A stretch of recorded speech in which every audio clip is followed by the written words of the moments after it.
What's going on, everybody, and welcome back to Comic Breakdown. In this video, we are going to be jumping into Lazarus Planet Assault on Krypton issue number 1 one-shot. Now, with Lazarus Planet fully underway, all of this started with Batman vs. Robin, the Devil Nazar playing his tricks. All of this accumulated in the results of an explosion causing a disastrous storm of Lazarus resin, a dangerous and volatile substance that can cause superpowers to manifest, change, or disappear altogether. Heroes, villains, and civilians alike, everybody is at risk. Nobody is safe from Lazarus Planet. So make sure you guys have subscribed to the channel, make sure that you like this video, and with that being said, let's dive into this breakdown. Alright gang, so as we dive into this one-shot, we are picking up with multiple different stories. The first story is starting us off at the Hall of Justice. We have Supergirl and we have Damian Wayne, currently sitting at the bedside of Bruce Wayne. After everything that he has endured, we see Batman sitting in this hospital bed, sitting in the medical bay, trying to recuperate, while Damian Wayne confesses the guilt that he is currently feeling, being taken over by the Devil Nazar. He knows, at least he feels, that this is partially his fault. This is where we have the arrival of Dreamer, with Dreamer coming in through the dreams of Bruce Wayne, trying to let Robin know that there is something wrong with the future. Dreamer having the ability to see into the future and be able to travel through people's dreams. What she is seeing about the future is that it is all gone dark. When Supergirl asks, what does this mean? Dreamer doesn't really know. Everything she saw was reflected in the golden helmet, the helmet of fate. When she tried to look beyond it for any kind of context, there was nothing. She saw nothing but darkness stretching on forever. Now, of course, Damian Wayne, Supergirl, they know about the helmet. They know the helmet of fate. What Dreamer does not know is that that helmet, it had been used by the Devil Nazar. He channeled as much magical power into that helmet as he possibly could. He was hoping to use this to amplify his own abilities of manipulation to enslave the world. But when all of that magic trapped inside of the helmet, it exploded in the Lazarus pits. It empowered the Lazarus pits. That is what caused the massive storms that is now sweeping across the planet. Now, with the demon on the run,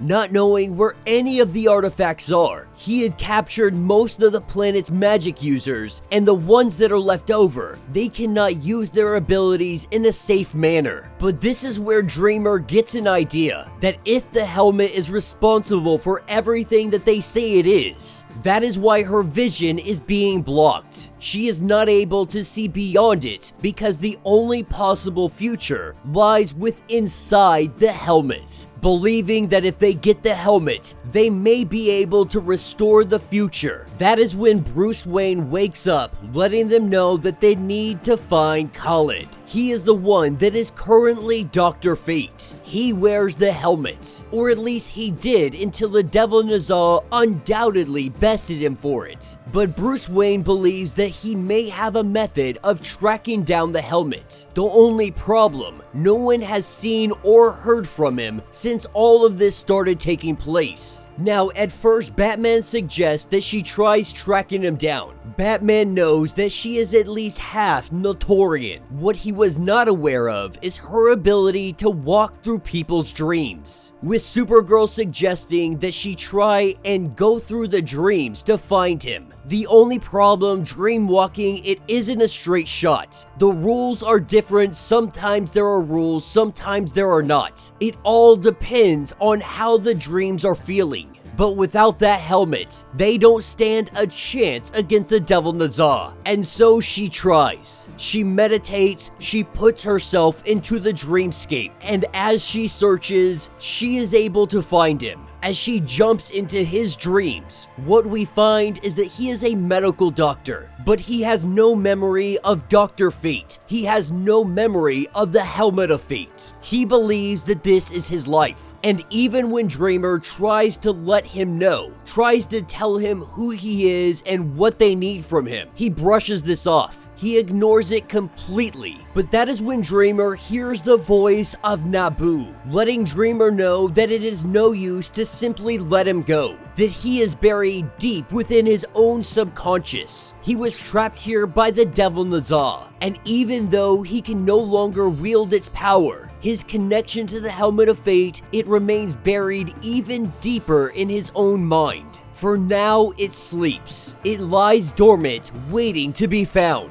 letting Dreamer know that within the helmet also remains a fragment of Nabu himself. And so, he begins to guide Dreamer, guide her to where she needs to go inside of this dream. Traversing the dreamscape, Nabu does ask how it is possible she is able to walk through dreams as she does. And while she explains this, he also knows that there is something more here, that he can sense fate itself. It flows through her. And this isn't a metaphor. He is speaking literally, but this is where they come upon the Helmet of Fate. Inside of this dreamscape, trapped away, we see not only the Helmet of Fate, but also all of the artifacts. As Dreamer goes in to grab hold of it, Nabu tells her to wait, but it is already too late. This is where we see Dreamer coming out of the Lazarus resin. She has the Helmet of Fate, but her fate, it now hangs in the balance. And that is only the beginning of this story. That is what takes us over to Metropolis. We have Jonathan Kent, who is standing before a criminal, letting him know that he needs to return all of the things that he just stole. When Superman goes in to stop him, we see the crack of lightning. We have the rain come pouring down. And we see how hugely this affects a Kryptonian, making him drop down to a knee. When the criminal goes to check on Superman, touching his shoulder, there is a jolt of lightning that comes out of Jonathan. This lightning imbued with the rain.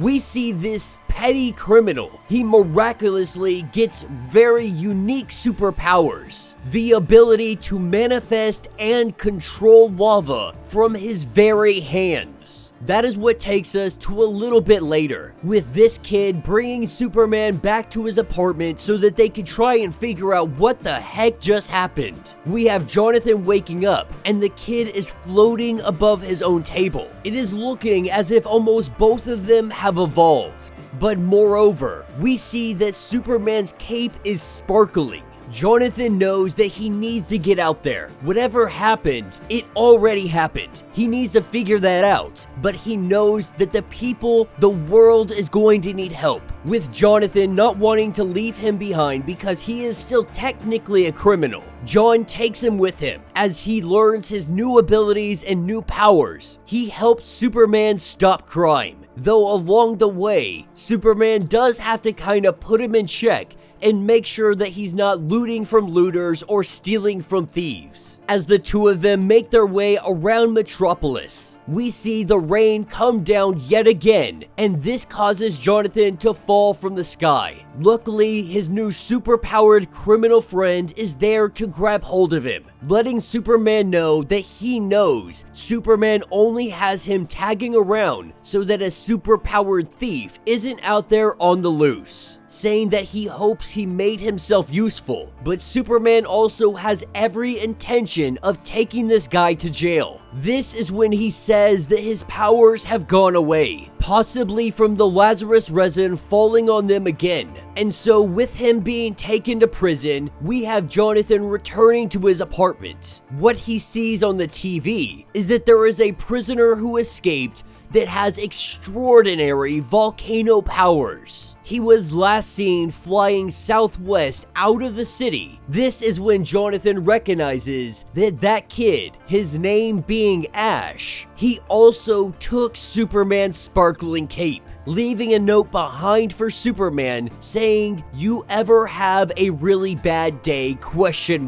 These stories are going to continue in Adventures of Superman John Kent issue number 1. That is what takes us to LexCorp Tower with Miss Graves and Lex Luthor. They watch as this storm comes in. At first, Lex Luthor isn't very concerned. That, of course, is until the power goes out. With the backup generators coming online, they will only last for so long. That is when a giant bolt of lightning, it comes crashing through the window. Something even Lex Luthor didn't believe would be possible, with Miss Graves taking the full blast of lightning directly to her chest. She is shot backwards, bouncing off of one of Lex Luthor's suits. We quickly learn that she has also evolved. She has leveled up, along with so many other individuals and creatures inside of LexCorp. Miss Graves, feeling more powerful than she ever has, she grabs a rifle and she heads out to face anything that might try to hurt them,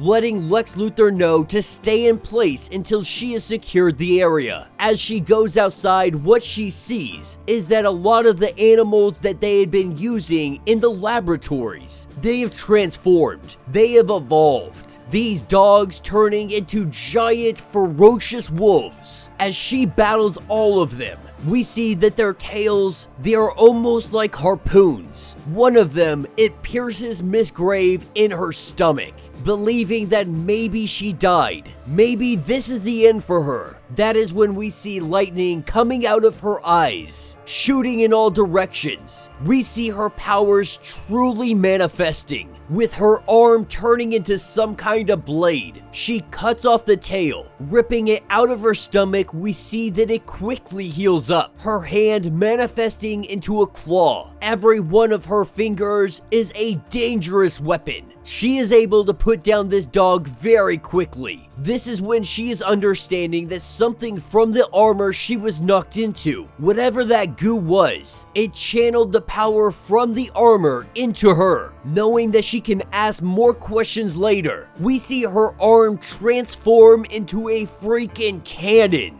As she blasts away all of the transformed dogs, she is seeing that she truly has leveled up. The running theme throughout this comic is saying that they evolved. And so with Miss Graves having her power up, we are taken to Power Girl. Right now, she believes that she is dying. The last thing that she remembers, she was working with Zatanna and Shazam. They were at the Tower of Fate. They were trying to retrieve the magical relics from the rubble of the tower. That is when they got attacked by the Silver Horn King. She was rocketing him up into the sky, and this is when she believes that she died. At least that is what she believes that is currently happening. As she goes through whatever is happening, believing that the only regret she has is she wishes that she had mattered. Landing somewhere, not sure where this is, almost like some kind of horrible psychedelic trip.